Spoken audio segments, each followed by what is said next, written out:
Саламатсыздарбы, аралаш мушташ өнөрүнүн көрмандары НТ Спорт каналы кайрадан назарыңыздарды. Нарын шаарына бурмакчы ВФ-59 Профа 24 турнири. Кызматыңыздарда мен Эркин Абдуллаев. Команда «Ынтымак» встречает Нуржанов Жаныш Нуржанов жана атандашы Кайрат Нурбай уулу, булар 66 килограмм салмак чембирлигинде беттешет. Ему 18 лет. Мастер спорта по боям без правил. Профессиональный рекорд. 1 победа, 0 поражений и 0 ничьи. Команда «Иглс». Тренер Курманбек уулу Чебек встречает Нурбай уулу Кайрат. Кайрат Нурбай уулу ошентип кызыл бурчтан чыкты. Болгону 18 жашта, ага караганда Жаныш Нуржан уулу 7 жашка уулу, ал 25-те. Экөө тең эреже серуш боюнча жолусу ММА'дин спорт чебери. Кайрат Нурбай уулу Иглс командасында машыкса, ал эми Жаныш Нуржанов Ынтымак спорт клубунда өзүнүн машыгууларын өткөрүп келет. Экөө тең буга чейин бир ирет октагонго кирип, экөө тең жеңишке ээ болгон. Жана ошентип алгачкы раунд башталды. Эсиңиздерге салып коелу, мына көк бурчтан чыккан көк чолокшум менен бул Жаныш Нуржанов. Өзү Ош облусунан болот. Жана азыр мына алгачкы кубаттуу сокку өчү дегенде эле ишке ашты дагы. Эки мушкер мына бири-бирин качырып кирип барган. Ал мезгилде биз мына ушул жерден Кайрат Нурбай уулунун атаандашын муунтуп жеңип алуу аракетин көргөнүндө болудабыз, бирок бул жерден албетте муунтуп кетүү оңойго турбайт. Тескерисинче азыр Жаныш Нуржанов атаандашын жерге басып алганга аракет кылды. Тейкдан атаандашын бутунан кармап туруп өйдө көтөрүп туруп кайрадан жерге чапкандагы эми ушул жерден чабуулга чыгуу мүмкүнчүлүгүнө ээ болушу керек. Азырынча колдорун толук бошотуп ала элек. Жана алгачкы секундаларда бири-бирин качырып кирип барган эки мушкер эми партерде аракет кылганга аргасыз. Сокку узатканга толук мына мейкиндик бул жерде кенен жер жок болуп атат. Ар жагында тор, ал эми бери жагында өзү туруп калгандагы бетке таамай сокку узатуу мүмкүнчүлүгү дагы дээрлик жокко эсе болуп жаткан мезгили. Жаныш Нуржановдун бою 1 метр 70 сантиметр. Ага караганда Кайраттын бою 5 сантиметрге узун. Бирок эми албетте мындай кармаш учурунда кимдин бою узун, кимдин бою кыска, же болбосо мына ушул көрсөткүчтөр эч нерсеге жарабай калат. Азыр муунтуу ыкмасын, 3 бурчтук ыкмасын колдонгонго аракет жасоодо, жана ушул эле учурда колун да кайрып кетсе болот. Бирок бул эки ыкманын экөөсү тең иш жүзүнө ашкан жок дагы. Бул абалдан Жаныш Нуржанов кутулуп кетти. Жана калыс Мирбек Буларкиев азыр ушул жерден эки мушкердин бирөөсүнүн тиш кабын жерден алганын көрдүк. Демек, же Кайратта, же Жанышта азыр тиш кабы жок. Дал ошол абалда беттешти өткөргөнгө аргасыз болушат. Кимисинки түшүп калды экен, албетте мен ал учурда байкабай калгам. Жана азыр бири-бирине сокку узатууга эки мушкерде тең мүмкүнчүлүк жок. Ошондуктан колун кайруу же бутун кайруу аракеттерин гана көрүштү. Аягында келип кайрадан эле Кайрат Нурбай уулу ыңгайлуу позицияны ээлегенге мүмкүнчүлүк алгандай. Позиция жакшы деп айтып атат Кайраттын секунданты. Себеби ушул жерден соккуларды узатса болот. Канчалык колу менен ушул бетин тосконго аракет кылбасын, бирок баары бир Кайрат бир нече соккуларды узатканга мүмкүнчүлүк алып калды. Азыр колун кайруу ыкмасы колдонулуп атат. Бир аз ыкма таза эмес. Мына ошондуктан эми Жаныш Нуржанов бул абалдан кутулуп кетти. Жөн гана кутулуп кетпестен, тескерисинче өзү өтө жакшы позицияны ээлеп алды. Буту менен атаандашынын мойнун басып туруп, андан кийин ушул сол колун бошотуп бет талаштыра соккуларды узаткысы келет. Азыр мына тулку бойду ишти көздөй соккулар, мына бет тарапка соккуларды узата бериш керек. Секундант жөн жерден урбайсың эмне турасың деп айтып жатканы жөн жерден эмес. Чындыгында ушундай мүмкүнчүлүк болгон учурда сөзсүз түрдө сокку узатып калуу керек эле. Бирок абал өзгөрө түштү. Азыр кырдаал Кайраттын пайдасында жана муунту ыкмасын колдонуп ошентип утуп кетти. Болгону 18 жаштагы Кайрат Нурбай уулу 2000-жылы төрөлгөн. 18 июлда төрөлгөн дагы мына жакында эле бул мушкердин туулган күнү болуп, жакында 18ге чыкты. Ошентип жаш биздин мекендештерибиздин бири ошол эрежеси руштагы карьерасын жаңы баштап жаткан учуру. Өзү Баткен облусунан жана Бишкекте машыгат, Eagles спорт клубунда. Ошентип мына дээрлик тең ата болуп жаткан беттештен Кайрат Нурбай уулу ийгиликтүү болуп кетти дагы. Муунту ыкмасы менен жеңишке ээ болду. Жаныш Нуржанов өзү начар сезип турган сыяктуу, мына калыстын жанында да тура алган жок. Победа одержал Нурбай уулу Кайрат Нурбай уулун жеңиши менен куттуктайбыз. Өзүнө өтө ыраазы болуп турганы жөн жерден эмес. Жаныш Нуржанов болсо анын атаандашы бул жерде утулганына намыстанып кетип калды же чындап эле анын ден соолугу начар болуп кеттиби? Эмнеси болсо дагы Жаныш Нуржановго кийинки беттештерде ийгилик каалайбыз. Ал эми Кайрат Нурбай уулу Азамат.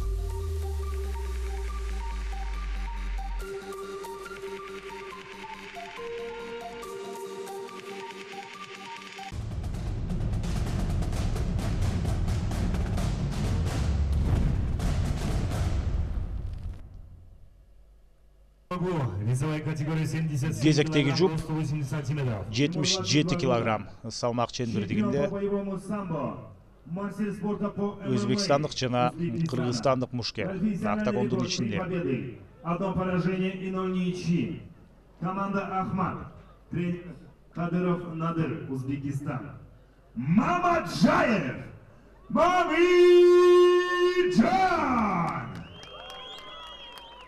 И его соперник в синем углу. Весовой категории 77 килограмм, рост 185 сантиметров. Мастер спорта по боевому самбо. Мастер спорта по рукопашным боям. Профессиональный рекорд. Одна победа, 0 поражений и 0 ничьи. Команда Pride Team. Тренер Изабеков Чинудас, ему 21 год. Кенжебаев. Мирлан Кенжебаев көк бурчтан чыккан мушкер, 77 килограмм салмак чендирдигинде Ысык-Көл облусунун Балыкчы шаарынан болот. Мына ошол Pride Team спорт клубунун өкүлү Чыңгыз Изабековдун шакирти 21 жаштагы Мирлан Кенжебаев калысында оң тарабында турат. Анын ак жашыл чолок шымы аркылуу ажыратсаңыздар болот. Анын атаандашы өзбекстандык мушкер кызыл бурчтан чыкты. Ал буга чейин 4 беттеш өткөрүп, үчөөсүндө жеңүүчү аталган, бир ирет жеңилүү ызасын тарткан. Ахмат спорт клубунан жана Надыр Кадыровдун шакирти чү дегенде эле Мирлан Кенжебаев чабуулга жөнөдү эле, бирок ушул жерде мойнун алдырып койгон сыяктуу. Муунту ыкмасы колдонулуп атат. Азыр Маминжон Мамаджанов тараптан, бирок бул абалдан Мирлан Кенжебаев кутулуп чыгып кете алды.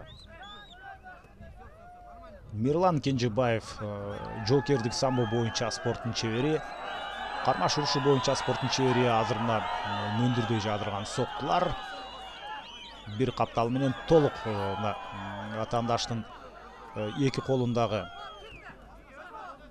кармап туруп, андан кийин сокку затып баштады эле, бирок Маминжон Мамаджаев ал абалдан кутулуп чыккандай болгон. Азыр көбүрөөк ал коргонууда иштеп атат. Атаандаш муунтуп эмес, мына ушул үстөккө босток чабуулдардан кутулуп кетүү Маминжон Мамаджаевдин азыркы негизги максаты болчу. Ал максаты иш жүзүнө ашты. Туруу абалында кайрадан беттеш уланат. Мирлан Кенжебаев буга чейин бир ирет рингке чыгып, октагонго чыгып бир ирет жеңишке ээ болгон болсо, ал эми анын атаандашы мына Маминжондун тажрыйбасы көбүрөөк, бирок иш жүзүндө Мирлан Кенжебаев бир топ активдүү болууда. 1,85 м Мирлан Кенжебаев, 1,80 м бұл Маминжон Мамаджаев. Жана бұл жерде 1993 жылы төрөлгөн, демек Мирлан Кенжебаев ал эми 1994 жылы анын атаандашы Маминжон Мамаджаев. Экөөнүн ортосунда 1 жаш айырма бар. Биринчи раунд ортолук бөлүккө келип калды. Жана ушул абалдан Мирлан Кенжебаев албетте чабуулга өтө керек. Өтө пассивдүү, андыктан Мирбек Буларкиев азыр кайрадан Маминжон Мамаджаевди ордунан тургузуп коюшу мүмкүн. Жок, өзү эле туруп кетти. Ошол туруу абалында беттеш өткөргөнгө мүмкүнчүлүк түзүлүп отурат. Лоу кик өзбекстандык мушкердин аткаруусунда. Сол бутун Джонсонун көздөй бир сокку узатты, жана алыстан чабуулга чыгууга аракет кылып атат. Жокердик самбо боюнча чемпион, Өзбекстандын чемпиону, ММА боюнча, же болбосо ММА боюнча спорттун чебери Маминжон Мамаджаев. Каршы эпкинден азыр ылдыйкы жаакка бир соккуну өткөрүп алды. Эки тараптан тең, мына алмак-салмак бири-бирине чабуулга өтүп атышат. Экөөнүн тең канчалык мына муштуму катуу экенин, бири-биринин муштуму канчалык катуу экенин экөө тең сезген сыяктуу. Ошентип алмак-салмак бири-бирине сокку узатып алгандан кийин кайрадан бири-бирин менен ушинтип кармашып калган учуру. Мына озек эскертүүнү Мирбек Буларкиев бир өттү дагы, беттеш андан аруланат. Ушул бири-бирине каршы бири-бирин кармап калганга чейин экөөсү өтө жакшы. Ушундай кезек-кезеги менен соккуларды узаткан учурга биз буга чейин күбө болдук эле. Азыр деле дал ошондой көрүнүш уланышы ыктымал. Мына 5 см боюнун узун экени ушул турганда толук байкалып турат. Кайрадан лоу кик. Мына ошол Джонсонго канчанчы ирет? Мен эстеп калгандан 4-чү ирет. Мына ошол лоу кикти ишке ашырып атат. Маминжон Мамаджанов бул канчалык көп ушундай соккулар ишке аша турган болсо, ошончолук туруу абалында өзүңдү начар сезе баштарың турган иш. Акырын мына сол бутун көтөрүп коюшу керек. Мына ошого дагы жетишпей жаткан сыяктуу биздин жердешибиз Мирлан Кенжебаев. Ансыз деле мына сол буту бир аз астыракта турат дагы. Лоу кик ушул Джонсонго барганга өтө ыңгайлуу. Ошондуктан уламдан улам Маминжон Мамаджаев дал ошол ыкманы колдонуп атканы жөн жерден эмес. Колу буту узун Мирлан Кенжебаевдин, ошондуктан ал туруу абалында өзүнүн ыңгайлуу дистанцияны сактап алып соккуларды узатса болот. Ал учурда мына биринчи раунд аяктады. Биринчи раунддагы көзгө урунтуу учурлар.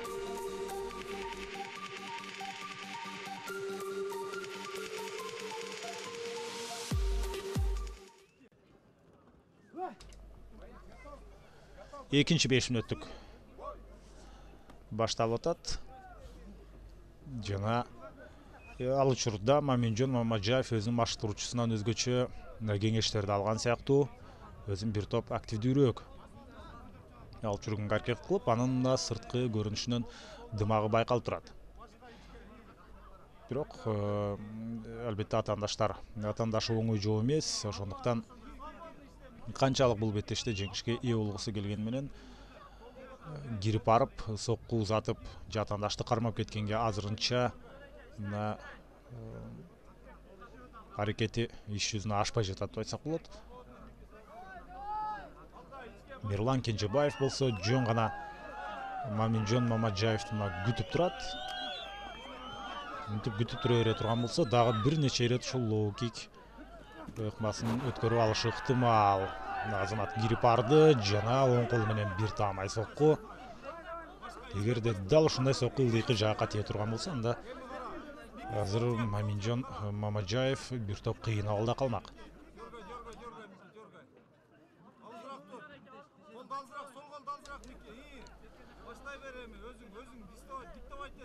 Булар 77 килограмм салмак чейин бирлигинде.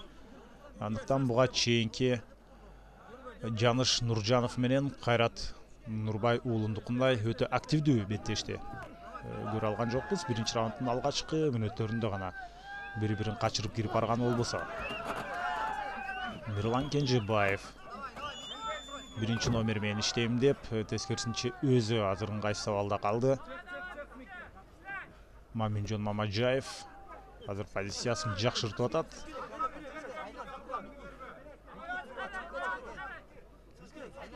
Жана бет талаштыра соккуну бир рет узатып алды. Жана мындай чабуулдар дагы бир нече ирет ишке ашышы ыктымал. Эгерде Мирлан Кенжебаев бул абалдан кырдаалдан кутулуп кетпесе, жок, мына таптакыр мүмкүнчүлүк бербей атат. Артты карап калды. Жана муунтуу ыкмасы, моюнду муунтуп кете турган болсо, бул жерде менин оюмча кутулуп кете албайт го дейм. Мирлан Кенжебаев, дал ошондой Мирлан Кенжебаев багынып берди. Маминжон Мамаджаев бул VF59 Профайт 24 турнириндеги 77 кг салмак чемпиондугундагы жеңүүчү.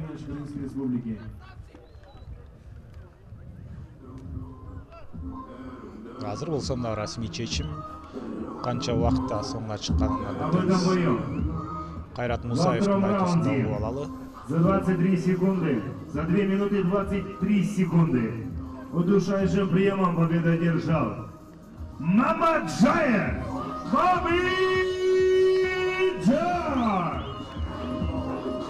Демек экинчи раунддун 2 минута 23 секундасында муунтуу ыкмасы менен ошентип Маминжон Мамаджаев жеңишке ээ болду.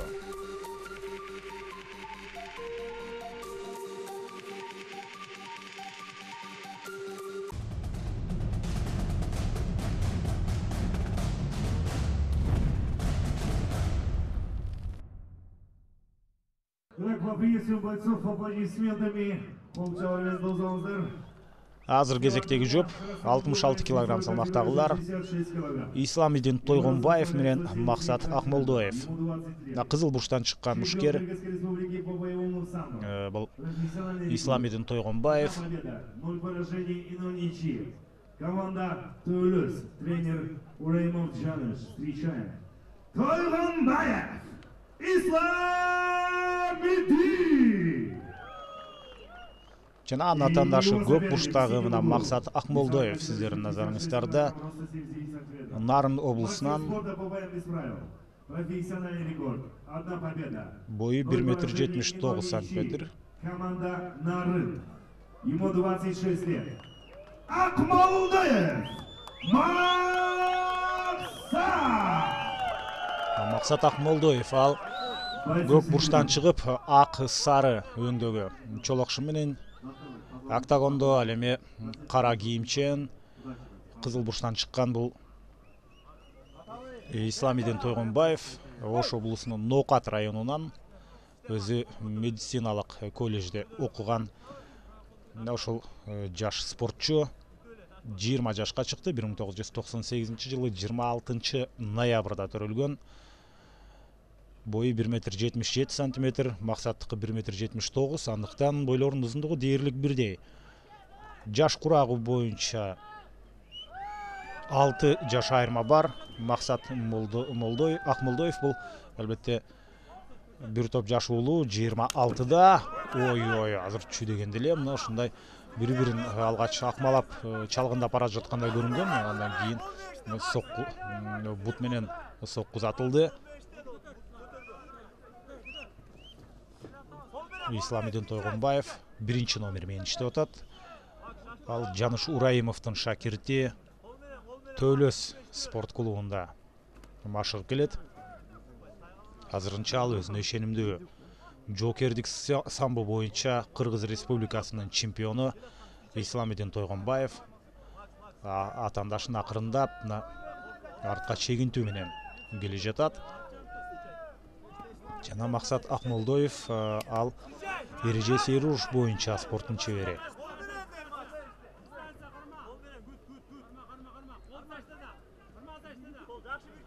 Кол менен иште деп айтып атат. Мына ушул жерде азыр бирок Максат Акмолдоев азырынча көбүрөөк өзүнүн ыңгайлуу дистанцияны издеп, артка чегинип, бут менен лоу кикти жасап туруп акырын артка чегинип атат. Албетте ал мына ошол өзүнө ыңгайлуу бир дистанцияны так аныктап алмайынча ушул аракетин уланта берчүдөй. Бирок ал учурда биринчи раунддун 2 минутасы артта калды. Азыр бул мидл кикпи же хай кикпи, менин оюмча бет тарапка башты көздөй сокку атылды. Азыр болсо ушул сол буту бир топ активдүү болуп атат. Азыр Максат Акмолдоевдин сол буту менен мына тулку бойго баш сөбөктү көздөй сокку атканга толук мүмкүнчүлүгү бар. Чындыгында Максат Акмолдоев бут менен көбүрөөк иштеп, ошол аракетин көрүп Исламидин Тойгонбаевди ыңгайсыз абалга калтырууда. Мына ушул сокку аткандан кийин кирип барышы керек Исламидин Тойгонбаев. Анын секундантары деле дал ошол сөздү айтып атат.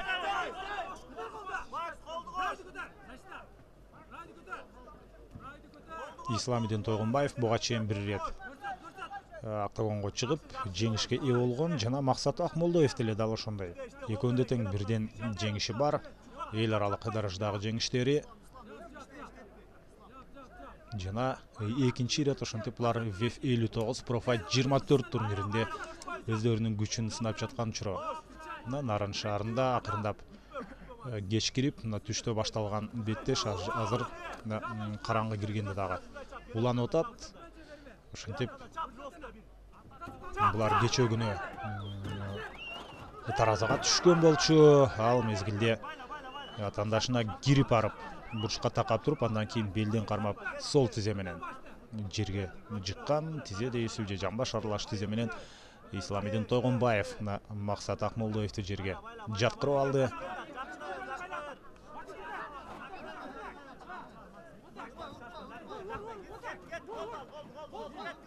Жана азыр тескерисинче Максат Акмолдоев жакшы мүмкүнчүлүккө ээ болуп кетти. Эгерде колун эле тартып кетсе, анда жеңиши Максат тарапта албетте ойт. Тартып кете алат болду экен колун. Жок. Абал бир аз башкача болуп калды. Эми бул жерден менин оюмча колду кайрып кетүү мүмкүн болбой калат дейм. Же жок дагы деле тартып атат. Мына ушул ыкманы аягына чейин чыгарууну Максат Акмолдоев көздөдө. Жана мына кол кеткен сыяктуу. Исламидин Тойгонбаев бул абалдан кутулуп чыккандай болду. Мына бет талаштырап бир нече соккулар, бирок дагы деле колун кое бербей атат. Колун кое бербесе эле анда максатына жетиши мүмкүн. Насага Максат Акмолдоев ошентип Исламидин Тойгонбаевдин колун кайрып жеңип алды. Исламидин Тойгонбаев таң калып атат бул абалына. Чындыгында ал беттешке жеңем деген максат менен ой менен чыккан. Бирок албетте күтүүсүз учурлар көп кездешет. Максат Акмолдоев татыктуу жеңишке жетти деп айтсак болот. Исламидин Тойгонбаевдин бирок бир топ жакшы таланттуу мушкер экенине биз күбө болдук. Андыктан кийинки беттештерде Исламидин албетте ийгилик жаратат деп ишенели. Ал эми Максат Акмолдоевди жеңиши менен куттуктайбыз. 39 секунд. Болевым приемом на руку победу одержал Акмолдоев Максат! Жергиликтүү күйөрмандар өзгөчө колдоо алып атат.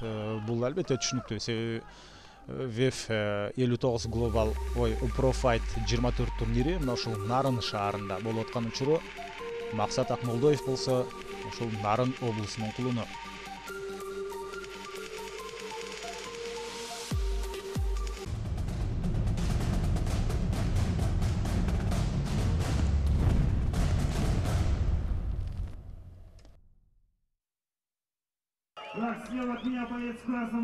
Азыр болсо 84 килограмм салмак категориясындагы мушкерлер Кадырхон Газихонов жана Адис Таалайбек уулу. Чемпион Азии по ММА. Профессиональный рекорд 5 побед, 2 поражения и 0 ничьи. Команда Ахмат, Узбекистан. Тренер Кадыр Надыров. Встречаем Газихонов Кадыр! Ильхар! И его соперник в синем углу. Боец весовой категории 84 килограмма, рост 180 сантиметров. Ему 23 года. Победитель W Selection. Мастер спорта по боям без правил. Профессиональный рекорд 2 победы, 0 поражений и 0 ничьи. Мастер спорта по боям без правил. Команда Fighter KG. Нарын. Талайбекулу! Адис Талайбек уулунун бүгүнкү атаандашы оңой жолдордон эмес. Бул Кадырхон Газихонов VEF Global 12 турниринде жеңүүчү аталган. Албетте глобалга чыккан мушкерлер жөнөкөй болбойт. Ошол аматер, андан кийин Selection, Pro Fight жана Global. Ошол VEF-тин эң жогорку деңгээлдеги турнири бул Global. Ошондо жеңүүчү аталган. Эрежеси эруш боюнча спорттун чемпиону, эрежесиз эруш боюнча Азиянын чемпиону Кадырхон Газихонов. Соккуларын эле байкап көрүңүздөр. Ал кызыл бурчтан чыгып, биздин жердешибизди алгачкы секундаларды эле артка качырып баштады. Бирок Адис Талайбек уулунан албетте үмүт кылсак болот. Ал азырынча 2 ирет октогонго чыгып, экөөндө тең жеңишке ээ болгон. Ошондой эле жоокердик самбо боюнча спорттун чеберлигине талапкер Fighter KG Нарын клубунда машыгып келет. Өзү греплер деп айтсак болот. Кармаш урушу боюнча спорттун чеберлигине талапкер. Андыктан абалы өтө даярдыгы өтө жакшы деп айтсак болот. Андыктан Кадырхон Газихонов бул беттеште фаворит болуп эсептелгени менен ага албетте жеңишке болгон эч кандай кепилдик жок. Германдар кадимкидей өз командасын алга сүрөп баштады. Өз сүймөнчү болгон мушкерин себеби ошол Адис Талайбек уулу сол тизе менен тейкдаунду ишке ашырып, Кадырхон Газихоновду бир ирет жерге басып алды эле. Бирок кайрадан Кадырхон ордунан туруп кеткенге жетишкен. Биринчи номер менен иштеп атат. Солдон, оңдон соккуларды узатты. Бирок Адис кабагым кашым дебестен өзүнүн мүмкүнчүлүгүн жөн гана бүтүп жаткандай. Лоу кик. Ошол замат Адис колу менен жооп берди. Кикбокста өзгөчө мына бир стандарттык эреже деп айтсак болот. Кол менен соккузатканда албетте бут менен жооп бериш керек. Бут менен чабуулга чыкканда кол менен жооп бериш керек. Мына ошол кыймыл аракеттерди Адис Талайбек уулу иш жүзүнө ашырды. Жана бул эрежеси рушта дагы өтө өзүнүн жакшы пайдасын берет деп айтсак болот. Азырынча артка чегингенге аргасыз. Бирок Кадырхон Газихонов ушул алгачкы секундтардагы дымагы бир аз жоголо түшкөн сыяктуу. Ой азамат. Бокстун тили менен айтканда азыр нокдаунга кабылып кала жаздады. Мына азыр 3 сериядан турган сокку 3 тең өз максатына жетти. Азамат Адис Талайбек уулу бул беттешке өзгөчө даярданганы чындап эле байкалып турат. Мына Кенжебек Чекировдун шакирти. Кармаш урушу, греплинг жана ошондой эле эрежеси уруш боюнча чыныгы өзүнүн жакшы жагынан көрсөтүп жүргөн Адис Талайбек уулу сокку артынан сокку узатып атат. Уламдан улам чабуул жана чабуул. Мына эми ушул жерден нокаут болгондо дагы техникалык эмес, бул кадимкидей эле нокаут деп айтсак болот. Албетте бокстун, кикбокстун өкүлү эмес, бирок дал ушул чыныгы мушкер сыяктуу, боксчу сыяктуу азыр Кадырхон Газихоновду ошентип жерге кулатты. Сокку колунун соккусу менен кулатты. Чындыгында азамат деп айтсак болот Адис Талайбек уулу. Жана Кадырхон Газихонов менин оюмча бир аз формасын жоготуп койгон сыяктуу. Бул беттешке даярдыгы өтө жакшы болбой калганбы? Эмне болсо дагы Адис Талайбек уулунун жеңиши татыктуу деп айтсак болот.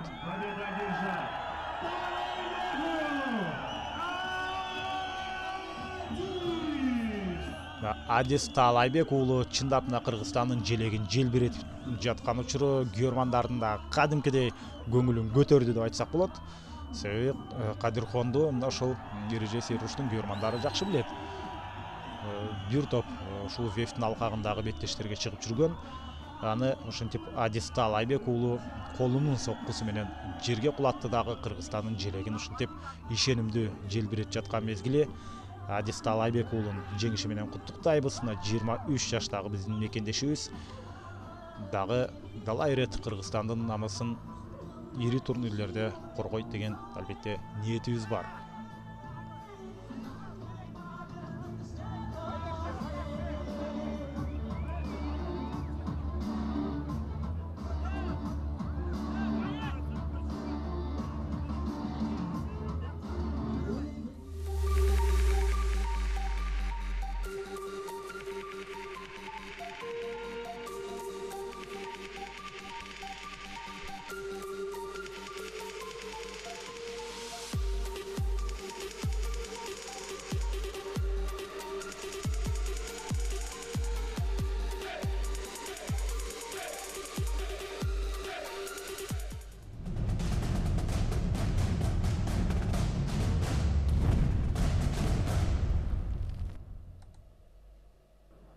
Слева от меня боец весовой категории 93 килограмм. Эми кезектеги жұп 93 килограмм салмак ченбирдигинде.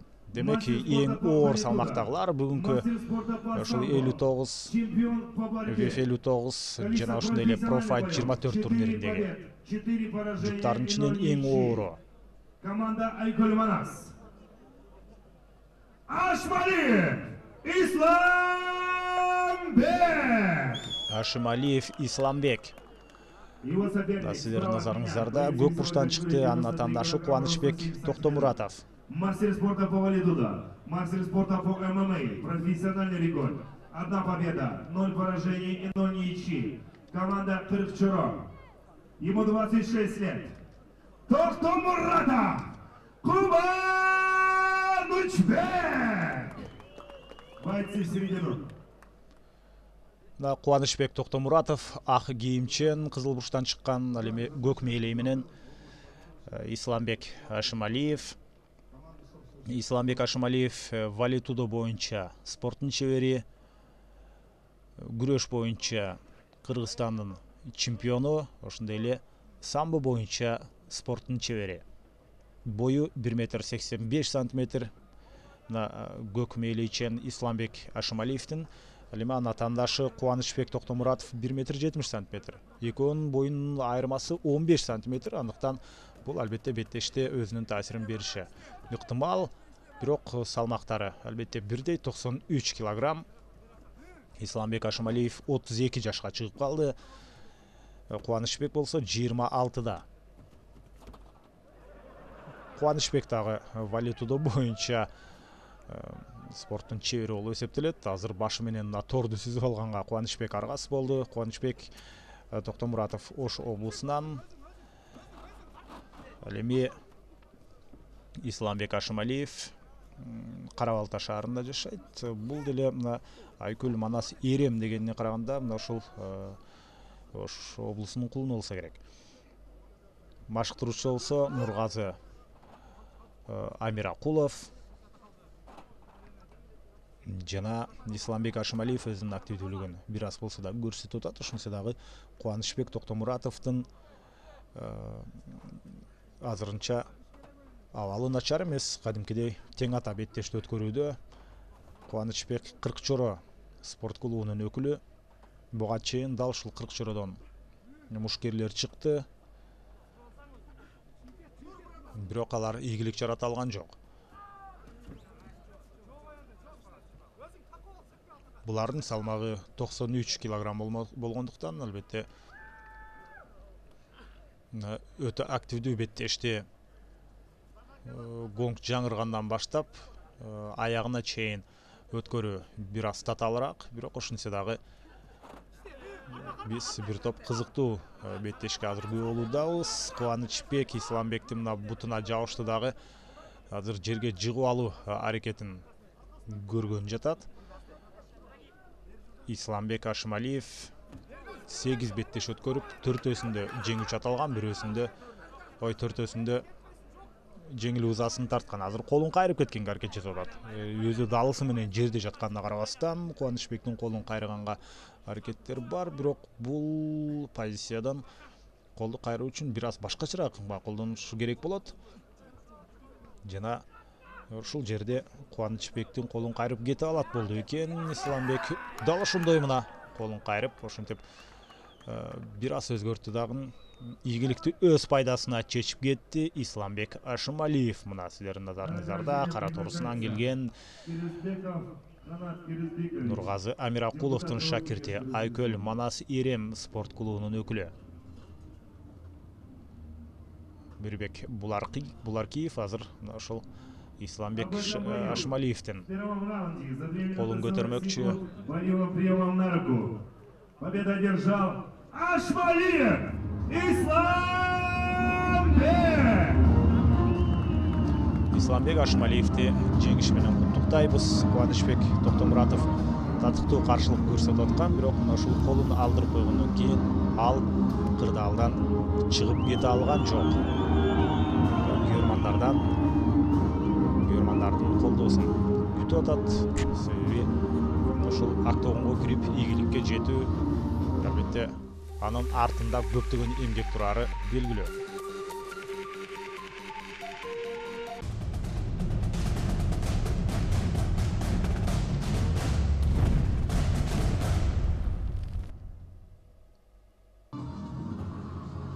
Азыр болсо мына 16-чы жұп 5 Дилшот Юсупов менен Улан Эмилбековдун ортосундагы беттешине.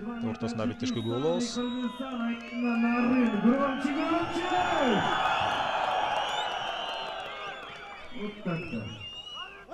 Слева от меня боец в красном углу, весовой категории 66 кг, рост 183 сантиметра. Чемпион Таджикистана по панкратиону. Профессиональный рекорд. 1 победа, 0 поражений и 0 ничьи. Мастер спорта по панкратиону. Команда Таджикистан. Ему 19 лет. Встречаем Юсупов Диша! Его соперник справа от меня в синем углу, боец весовой категории 66 кг, рост 175 сантиметров. Ему 27 лет. Чемпион WF Global 12. Чемпион WF Pro Fight 23, обладатель пояса АСК, профессиональный рекорд 4 победы, 2 поражения и 0 ничьи. Мастер спорта по боям без правил, команда Pride Team, Нарын, тренер Изабеков Чимбе. Встречаем Эмилбеков!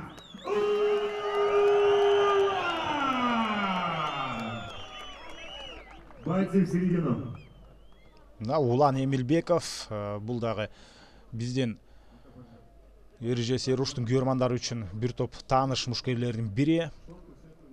WF Global 12 турниринде жеңүүчү аталган, WF Pro Fight 24, Selection 5 турнирлеринде чемпион болгон жана ошондой эле АСК турниринде ушул чемпиондук курду тагынган Улан Эмилбеков ак жашыл чолокшум менен октогонго чыкты. Бою 1,75 сантиметр. Чыңгыз Изабековдун шакирти, Pride Team командасынын өкүлү. Ага каршы мына кара кийимчен кызыл бурчтан чыккан бул Дилшот Юсупов Тажикстандан болот. Быйылкы эле жылы 2018 жылы панкратион боюнча Тажикстандын чемпионатында жеңүүчү аталды. Өзү Душанбе шаарынан келген. Ой, азыр мына түз соккуларды узатып Дилшот Юсупов кирип келе жатты эле, бирок тажрыйбалуу Улан Эмилбеков абалдан чыгып кетти. Жөн гана чыгып кетпестен азыр атаандашын бурчка канатка такап турат. Бирок ошентсе дагы Дилшот Юсуповдун колу менен узаткан соккулары бир топ таасирдүү болуп жаткан сыяктуу. Дилшот Юсупов болгону 19 жашта. Ушул жаш мушкерлердин бири. Биздин Азия, Орто Азия чөлкөмүндөгү келечегинен көптү үмүттөндүргөн мушкерлердин бири. Жана ага караганда 8 жашка улуу тажрыйбалуу Улан Эмилбеков. Албетте Дилшот Юсуповду ал утканга мүмкүнчүлүгү көбүрөөк, бирок биз тажикстандык мушкердин бул таймашка өзгөчө мыкты даярданганын көрүп турабыз. Кабагым кашым дебестен мына биринчи номер менен иштеп атат. Улан Эмилбековдун эч кандай сүрүүнөн да коркпостон, качырып баргандан да кайра тартпайт. Бою 1,83 сантиметр. Дилшот Юсуповдуку демек 8 сантиметрге бою узун Улан Эмилбековго караганда. Ошондуктан ал туруу абалында өзүнө ыңгайлуу дистанцияны кармап алып, Дилшот таасирдүү соккуларды уламдан улам узатышы толук ыктымал. Азамат Улан азыр мына бет талаштыра бир таамай соккуну каршы эпкинде тийгизе алды, бирок ал сокку жалгыз болгондуктан тажикстандык Дилшот Юсупов ал абалын начарлатып алган жок. Улан Эмилбеков албетте аралыкты кыскартып кирип келип, мүмкүн партерде иштесе жакшы болот беле. Бирок азырынча ушул жөн гана туруу абалында беттешти өткөрүп атат. Жана Азаматында эки тараптан тең кол менен узатылган соккулар. Улан Эмилбеков бир топ таамайыраак, анын соккулары өз максатына көбүрөөк жетип жаткандай. Ошол эле учурда мына лоу кик, Дилшот колу менен сокку узатам деген учурда ал буту менен чабуулга чыкты эле.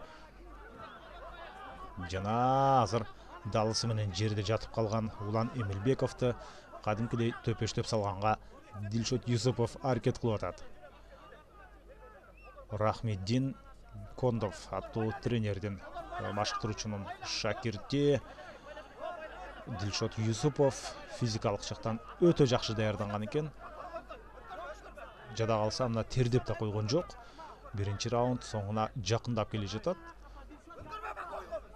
Ишенимдүү беттешти өткөрүп жаткан мезгили. Тескерисинче Улан Эмилбековдун кыймылы бир аз оорураак сыяктуу. Же болгону биз Улан Эмилбековдон көптү үмүт кылганыбыз үчүнбү? Азырынча Улан Эмилбековдо артыкчылык болгону менен ал көз көрүнөп эмес. Упай жагынан мүмкүн алдыда бараткандыр. Менин жеке эсебимде Улан Эмилбеков упай жагынан алдыда бара жаткандай, бирок экинчи раундка беттеш калып кала турган болсо, анда Уландын физикалык абалы канчалык жакшы болот экен. Тажикстандын Декхан Бача спорт клубунда машыккан Дилшот Юсупов 19 жаштагы азырынча ишенимдүү таймашты өткөрүп атат. Уландын үстүнө минип алганы менен сокку узатуу мүмкүнчүлүгүнө ээ болуу элек болчу. Азыр болсо муунту ыкмасын колдонуп кетсе болот. Бир колду кошуп туруп муунтуп баштады. Жана бир 25 секунда чыдап коюшу керек Улан Эмилбеков. Эгерде 20 секундадай чыдаса, анда албетте гонг жаңырат дагы кийинки раундка чейин эми өзүнүн секунданты машыктыруучулары Чыңгыз Изабеков сыяктуу өзүнүн командасы менен келишип, кеңешип туруп, албетте экинчи раундка жакшы даярдык менен чыгышы керек.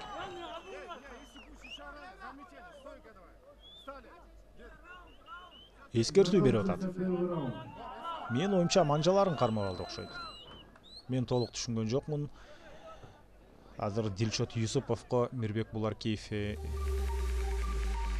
кандай эскертүүнү, кайсыл эрежени бузганы үчүн берип атат?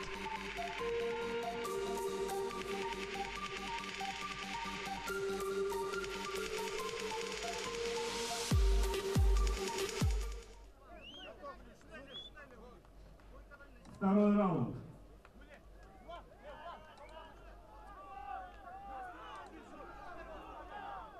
Экинчи раунд башталды. Эми Улан Эмилбеков атаандашынын дараметин толук байкады, ошондуктан жакшылап сапаттуу тактикалык жактан туура беттешти өткөрүш керек болот. Антпесе тажикстандык мына уламдан улам өзүнө ишеними артып бара жаткан учуру.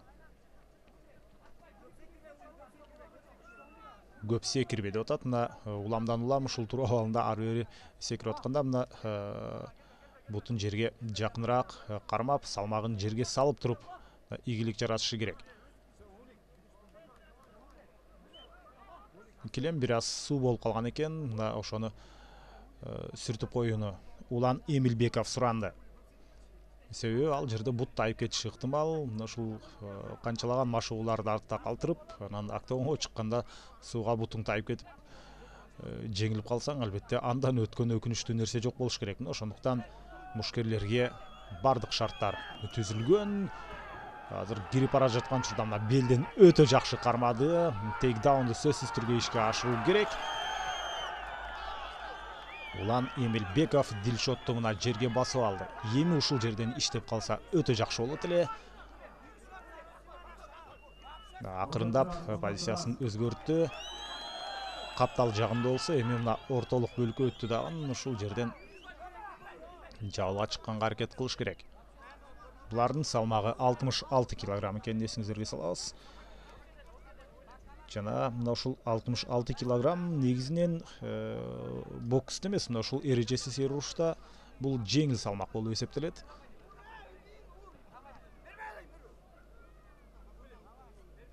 Жана 77 килограмм, мисалы үчүн ошол жарым орто салмак. Андан ары 93 килограммдагыларды дагы о 93 килограмм жана андан оорлорду мына ушул оор салмак деп айтса болот эрежеси серурушта. Жана экинчи раунд мына ортолук бөлүгүнө жакындап калды. Жок дегенде ушул 5 мүнөттүктү Улан Эмилбеков өзүнүн пайдасына чечиш керек. Акырындап бөйрөк талаштыра мына соккуларды узатып атат. Өтө кубаттуу болбосо дагы алардын саны көп болгондуктан уламдан улам ушул бөйрөк тушка акырын сокку узата берсе дагы ал кадимкидей аягында өзүнүн жыйынтыгын берет.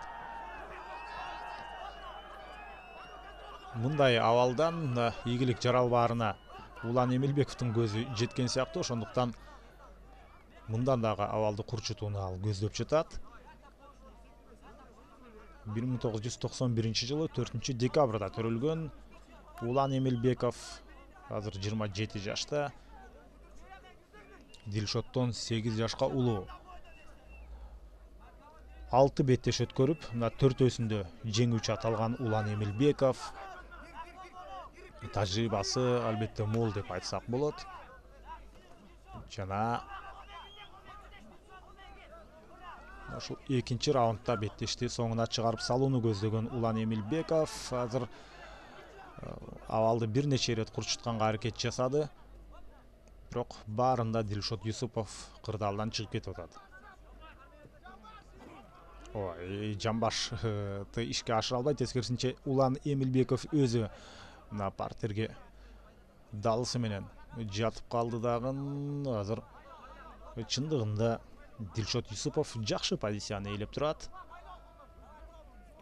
Бет талаштыра, баш сөбөктү көздөй соккулар.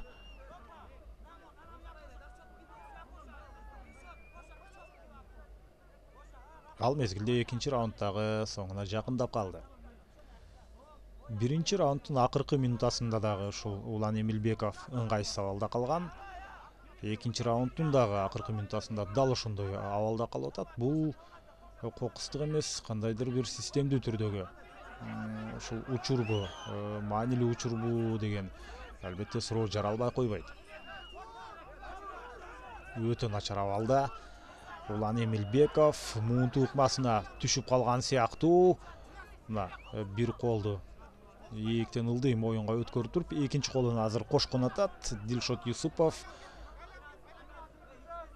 Бир 15 секунд чыдап коюш керек. 15 секунд, андай болсо экинчи раунд аягына чыгат эле дагы кутулуп кетет беле. 5 секунд чыдайбы? Жок. 5 секундка чыдаганга мүмкүнчүлүк болбой калды. Улан Эмилбековго албетте ага кошулуп, чындыгында мен дагы өкүнүп атам. Биздин ушундай тажрыйбалуу, белгилүү мушкерлерибиздин бири азыр ушул жаш тажикстандык Дилшот Юсуповго утулганга аргасы болду.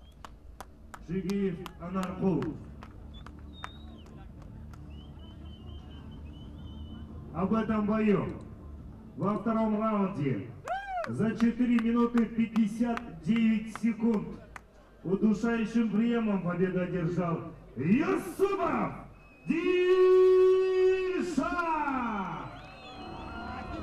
Экинчи раунддун 4 минута 59 секундасы деп айтып атат. Демек 1 секунд чыдап койгондо ушул экинчи раунд аягына чыкмак. Бирок Дилшот Юсупов жетишип калды дагы, ошентип Улан Эмилбековду жеңип алды. Эми Улан демек кийинки беттештерге жакшылап даярданат болушу керек. Ошол эле кийинки таймаштарда атаандаштарына татыктуу каршылык көрсөтүп жеңишке жетет деген ойдобуз. Улан Эмилбековго ден соолук каалайбыз жана ийгилик каалайбыз.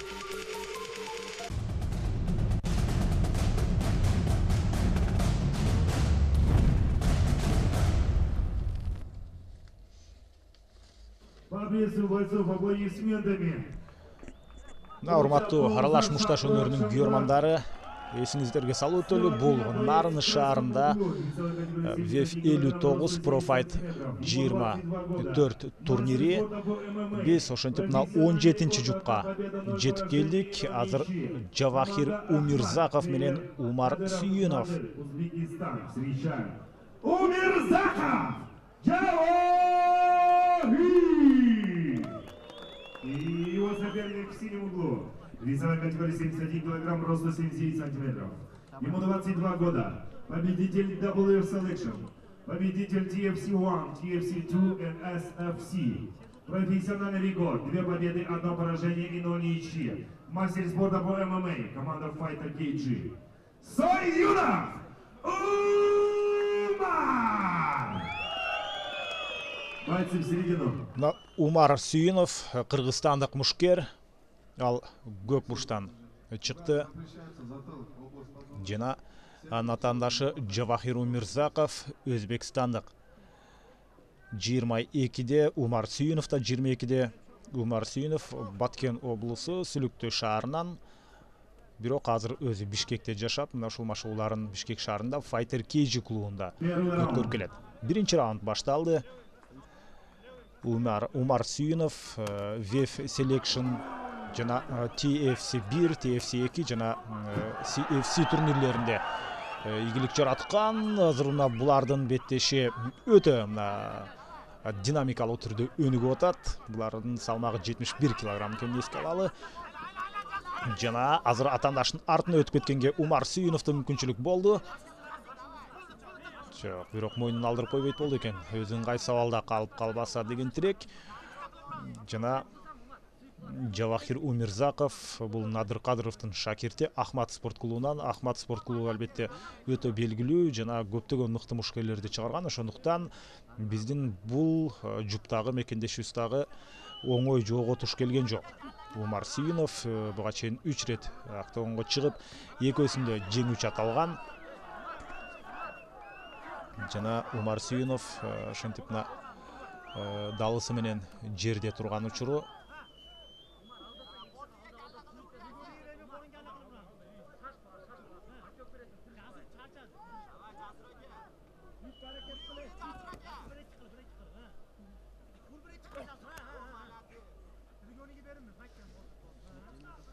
Жана азыр ушул күйөрмандардын баары демин ичине катып турган учуру, себеби абал бул жерден биздин мекендештин пайдасына ачык эмес. Биринчи раундтун болгону 2 минутага жакын убактысы гана азыр артта калды. Умар Сүйүнов 1,79 сантиметр, Өзбекстандыкка караганда 9 сантиметрге бою узун, бирок эми мына ушундай бойдун пайдасы партерде таптакыр тийбей калары белгилүү. Буттан атаандашынын бутунан кармап туруп сокку узатып атат Жавахир Умирзаков. Жана кайрадан туруп беттешти өткөрүү мүмкүнчүлүгүнө ээ болушту.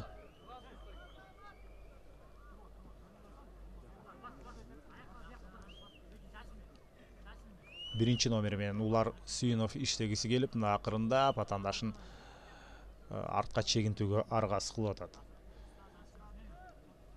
Ошол TFC-1, TFC-2 жана SFC турнирлеринде өзүнүн күчүн сынап жүргөн Умар Сүйүнов буга чейин ушул ВЕФтин алкагында бир гана турнирге катышкан. Ал эми башка беттештери ал мына ушул бүткүл дүйнөлүк эр таймаш федерациясы эмес. Азыр кандай сонун алыстан узатылган ылдыйкы жаакка сокку. жеп сокку, бирок бир топ таасирдүү болду деп айтсак болот. О, middle kick мына тулку бойго өтө так таамай кабырга тушка ушунчалык так тие турган болсо, атаандашты нокдаунга, нокаутка кетириши дагы ыктымал. Ушул соккулардан дагы абайлаш керек болот. Жана бири-бирин мына ушул акмалап, кимисе биринчи кыймыл аракет жасаса, ошого каршы реакция менен ийгилик жаратууна аракет кылып атышат. Умар Сүйүнов мына бул жерден лоу кикти ишке ашырды.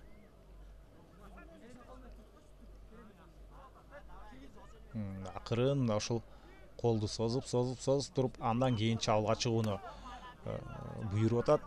Умар Сүйүновдун секунданты Fighter Cage клубу, албетте бир топ алдагы мыкты мушкерлерди чыгарып жүрөт. Мына кадимкидей беттеш жандана баштады.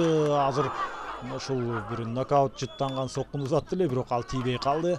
Ошол эле учурда Жавахир Өмүрзаков дагы колунун соккулары менен жооп берип атат. Мына азыркы 1-2 соккусу дагы максатына толук жетпесе дагы бир аз ушул ылдыйкы жаакка жакындап баргандай болду. Бирок Умар Сүйүнов мына темирдей эле кабагым кашым дебестен ишенимдүү турат. Мына чыныгы мына мушташ ушул жерде орун алып атат.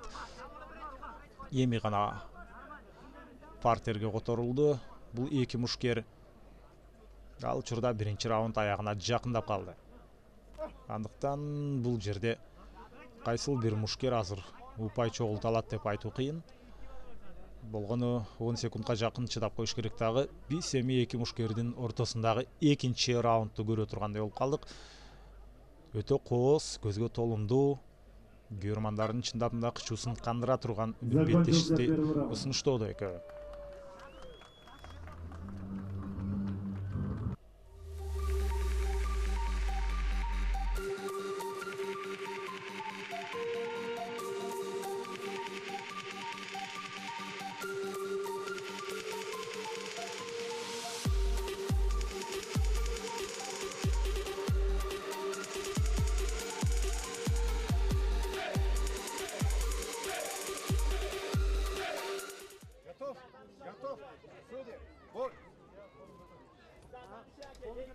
Экинчи раунд башталды. 71 кг салмак чембирдегиндеги Жавахир Өмүрзаков жана Умар Сүйүновдун ортосунда биринчи раундда экөө тең өтө активдүү болду. Умар Сүйүновдун дагы, Жавахир Өмүрзаковдун дагы өтө жакшы соккуларды биз көрө алдык. Эми ортодогу тыныгуудан кийин секунданттардын жакшылап кеңешин угуп алып, эми Умар Сүйүнов абалды бир аз өзүнүн пайдасына чечүүгө аракет кылып жаткандай. Өзүнө ыңгайлуу дистанцияны мына сактап алды. Аралык ал үчүн толугу менен өзү каалагандай.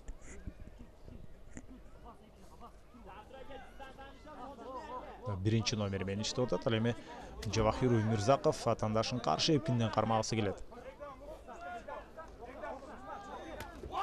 Мына азыр бир сол жакты көздөй сокку узатты дагы ошол замат белге кирип келди. Умар Сүйүнов эми ушул жерден азыр чабуулга чыгыш керек болот. Мойнуну алдырып койбойт болду экен. Акырын чыканак менен башын басып туруп, демек ошондон кийин мойнун чыгарып, башын чыгарып кетиш керек болот.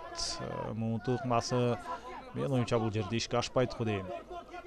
Эгер деле бул жерде ушунчалык аягына чейин чыдап, ушул таптакыр башын кое бербей муунтуп кетпесе, мына бул абалдан кутулуп чыкты Умар Сүйүнов. Эми чабуулга чыга берсек, жок, тескерисинче азыр үч буштук ыкмасына алдырып койчудай болуп атат. Жана бир колун кошо муунтуп атат окшойт. Бул ыкма өтө кооптуу.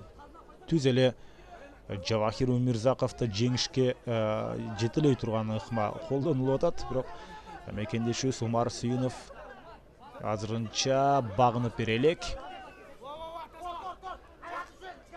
Азыр болсо колун кайрып кетип аракетин көрө, жок, башы деле дагы деле болсо башы ошол 3 бурчтуктун ичинде экен. Мына бет талаштыра чабуулдар ишке аша бериши керек. Антпесе муунтуп кеткенге аракеттер көрүлүүдө. Башын ой Азамат мына башын ушул жерден чыгарып кете алды. Мына эми чындап мына жинденген сыяктуу. Умар Сүйүнов күйөрмандардын кадимкидей колдоосу астында мөндүрдөй мына жааган соккуларды узатып атат. Беттеште Мирбек Буларкиев токтотту. Азамат мына Умар Сүйүнов күйөрмандар канчалык мына ыраазы болуп азыр Умар Сүйүновду колдоп турушту. Беттеш деген дал ушундай болушу керек. Умар Сүйүнов Кыргызстандын намысын чындап эле ушул жерде коргоп калды десек болот. Канчалык ыңгайсыз абалда калганына карабастан ошол учурдан кутулуп чыгып туруп үстөккө босток соккуларды узатып жеңүүчү аталды. Техническим нокаутом победа одержал Саюнов Умар Сүйүнов Баткен облусунун Сүлүктүү шаарынан Бишкекте жашап, Fighter KG спорт клубунда машыккан 22 жаштагы Умар Сүйүнов. Эми ушул жеңишинин сыйлыгын алып жаткан учурда Умар Сүйүновду жеңиш менен куттуктайбыз.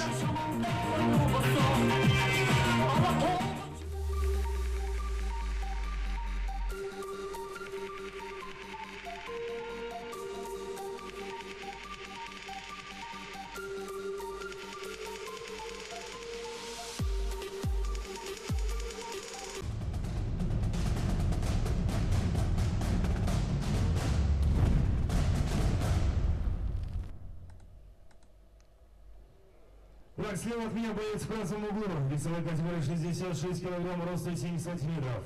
Мастер спорта по кикбоксингу, мастер спорта по ММА. Количество профессиональных боев, 1 победа, 0 поражений и 0 ничьи. Команда Дерхон Бажа, Таджикистан. Ему 19 лет, встречаем Джабаров Руслан! И его соперник в синем углу, весовая категория 66 килограмм, роста 7 сантиметров. Ему 23 года. Мастер спорта по вольной борьбе, мастер спорта по ММА, победитель W Selection, победитель W в Global 10, 11, победитель W в Pro Fight Талас. Профессиональный рекорд 5 побед, 1 поражение и 0 ничьи. Команда Стронг, Бишкек, тренер Телебаев Данияр. Юсупов